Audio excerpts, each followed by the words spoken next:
The Chinese and US economies are tied together, and any disruption to one greatly affects the other. But what happens when both of them are in jeopardy? Well, let's just say the whole world is put on notice.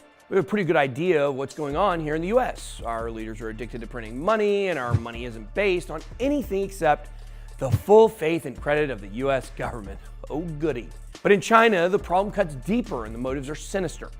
Behind a curtain of CCP propaganda and manipulated numbers is a system of control put in place to do one thing: keep the CCP in power no matter what, even if that means bringing everyone down with them.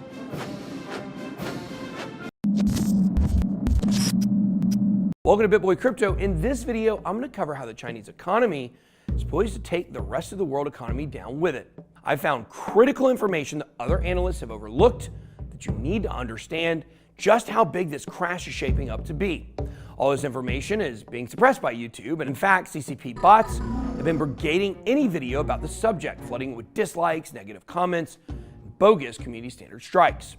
So do me a favor and hit that like button and subscribe to the channel to let the algorithm know that this video is worth watching. Thanks. A lot has been said about China's real estate market bubble, but the bubble is a byproduct of rapid growth. No one can deny that the last 30 years have been very good to the average Chinese citizen. 60s and 70s, China was a third world country where bicycle-powered rickshaws shared the road with modern vehicles. Most of the population got by on subsistence farming, and the literacy rate was in the low 30s. But in 1972, Richard Nixon opened up diplomatic relations with China, kicking off a surge in trade with the international market. Since then, middle class has exploded in size, going from 3% of the population in 1978 to over 50% in 2018. The literacy rate is at 96%, and the Chinese space program is one of the biggest in the world. This influx of wealth has slowly warped the PRC's communist controls into a quasi-capitalistic economic engine that changed the world. But all of this growth came at a cost, and just like in the US, it's time to show the receipts. The basis for China's growth has always been a bit of a problem, and most of that comes from two things. First, China manipulates its currency. Second, the banking system in China is totally broken. Most currencies ebb and flow in value based on market conditions. But China is controlled by communists. So instead of allowing the market to decide what the value of the RMB is against the dollar, the government decides what RMB value is and allows traders to arbitrage a little on the up and downside by a few fractions of a percent. This behavior has led the US and other countries to label China as a currency manipulator several times over the last few decades. It's just a symbolic label to show their disapproval of the practice because manipulating your money can be great for growth, and that's exactly what China did. It depressed the value of the RMB relative to the dollar so that Chinese goods were always cheaper than American goods. This led to rapid manufacturing growth in China and cost the US over 1 million middle-class jobs. That brings us to the Chinese banking system. Already, we have problems right off the bat. A fiat currency that's actively manipulated. Well, it just gets worse for your average Chinese person. The largest banks are in place to serve the needs of the CCP and other collectives in the country, not as a safe place to store money or be a growth engine for capital to be used by private citizens. Interest rates at Chinese banks are abysmal, so anyone looking to make a return or use a financial product from a bank would have better luck playing the lottery. Because the major banks are serving the needs of the party, the balance sheets of the big four banks don't make any sense, since debts come and go at a moment's notice and audits never happen. Government projects show up looking for money, get the money as a loan, and then leave. They never have to account for anything, show a profit, or even pay it back. This has been an ongoing problem, and even as far back as 2007, it was well known by the World Trade Organization that the big four banks in China are a ticking time bomb. Now, if you want to find out even more about what's been going on in China over the last several years, make sure to check out Rao Powell's Real Vision. They've got all kinds of videos on China, its economy, the banks, everything. We've got an affiliate link down below in the description if you guys want to check that out. If you're interested more in the macroeconomics of the world, the geopolitical side of things, of the economy, make sure to check that out. So what is a Chinese person supposed to do with their money now? The banks don't work, and keeping cash is a guaranteed loser. Why not put your money into a hard asset like real estate? Well, that's exactly what they did. Real estate was seen as a bank account, and combined with the rush of rural workers into the cities to make a better life for themselves, real estate was hot and prices started to skyrocket. With a tsunami of middle-class Chinese looking for work in the big city, Real estate was seen as the go-to investment play in China. Construction could barely keep up with the demand, and the property developers that were in the right place, well, they were set up to make loads of money. Evergrande was just such a company. Its charismatic CEO, Zhu Jian, was known for making large deals and lavishing gifts on his associates. He hung out with Jack Ma from Alibaba, bought a soccer team, has his own super yacht, became one of the richest men in all of China. His strategy was simple: make high-rise condos as fast as possible. But Evergrande took it one step further. If they couldn't get the land lease in a city or town, they would just build an entire town, sometimes out in the middle of nowhere. As long as it was in the plans for the massive Belt and Road Initiative, then the leases could be gotten for pennies on the dollar. This rapid expansion, fueled by cheap debt and hardly any consumer protections, led to the real estate industry becoming a monetary silo that created its own feedback loop of sales, construction, pre-sales, construction, and so on. The pace of building and lending became so fast, the pre-sales were happening years before the properties would be completed. But according to Chinese law, Evergrande could write mortgages that required payments as soon as the paperwork was signed. Contrast that to here in America, where home pre-sales happen all the time. But the difference is you don't start paying your mortgage until you can move in. The real estate frenzy was hot and heavy in the early 2000s. Home prices saw unprecedented growth. Chinese cities made the list of the most unaffordable in the world after time. But an undercurrent was starting to form. As the Chinese middle class grew, so did its wages. And as wages grew, its competitiveness on the global manufacturing market, well, it started to wane. As years went on, in the middle 2000s, manufacturing companies started to move operations to neighboring countries with cheaper labor like Vietnam and Cambodia. Unemployment started to come into the picture, and the Chinese started to get a little more prudent with their money. If you go by the official state data, the graphs look good. But if you survey the Chinese by household, it paints a very different picture. For example, as of 2022, nearly 20% of college grads can't find a job. So far, it's looking like China's economy was set up to fail via good old-fashioned greed and bureaucracy. But this is where the story takes a dark turn, because China's economy hasn't just been growing due to making iPhones and baseball caps. China is colonizing the world and is using debt to do it.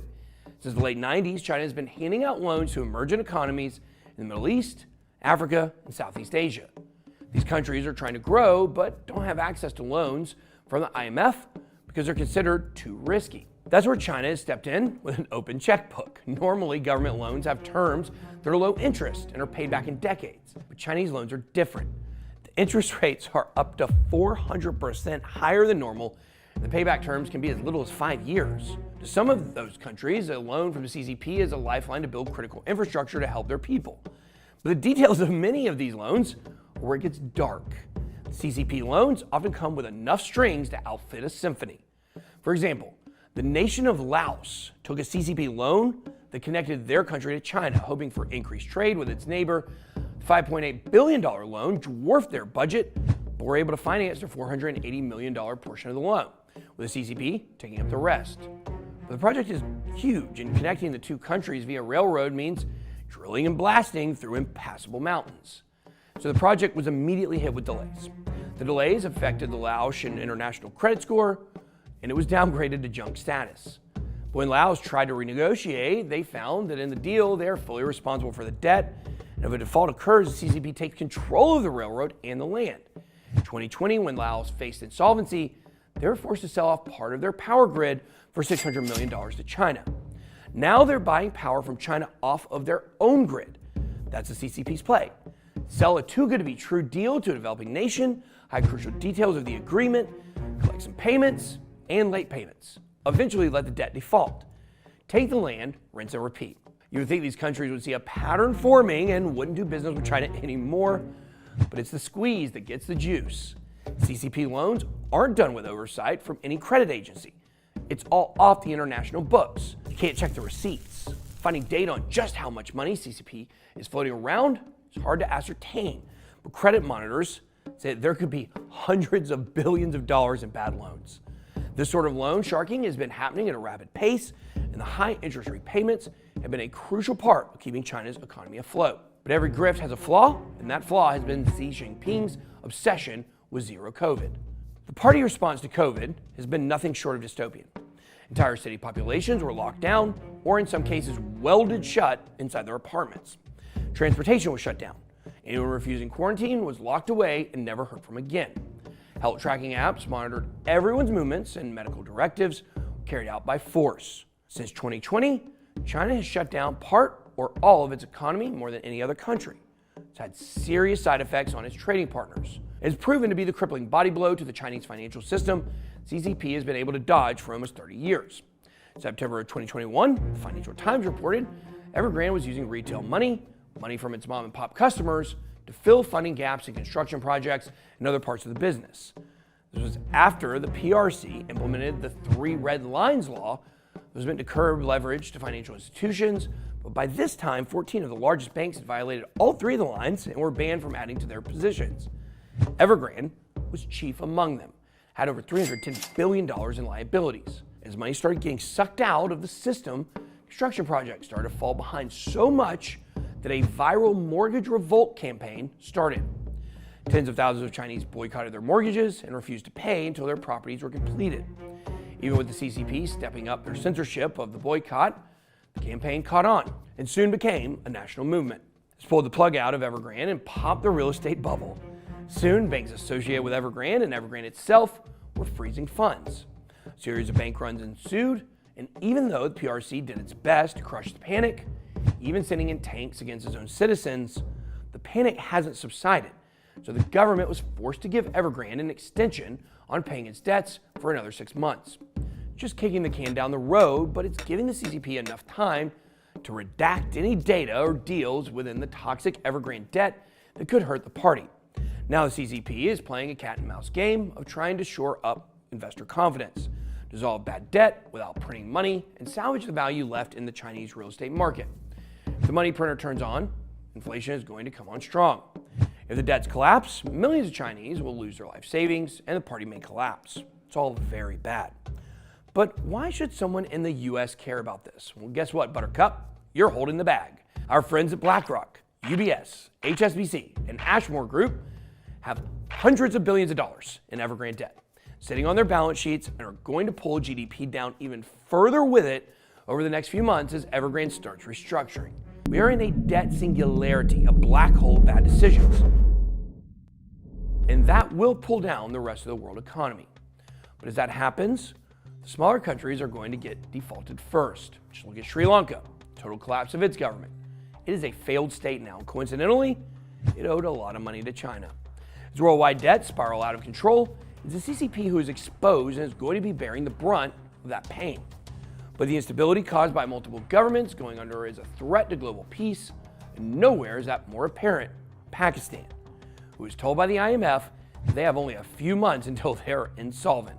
This news has made already dire political situations in Pakistan a full-on crisis, and the West is highly concerned, because the last thing anyone wants is a fight over who controls the nukes in Pakistan. Like it or not, the West is on the hook for this Evergrande debt. Economy and supply chains tied to China, our debts are held by China, and our fragile peace with China depends on them having a stable government. It's important that you know what is happening in the world, that your money and livelihood is being used as pyramid blocks in a global get-rich-quick scheme. When it comes to financial stability, there's no set it and forget it. You have to actively manage your money and well-being. It's time to be your own bank. Anyone else is trying to use you to line their pockets. That's all I got. Be blessed. BitBoy out.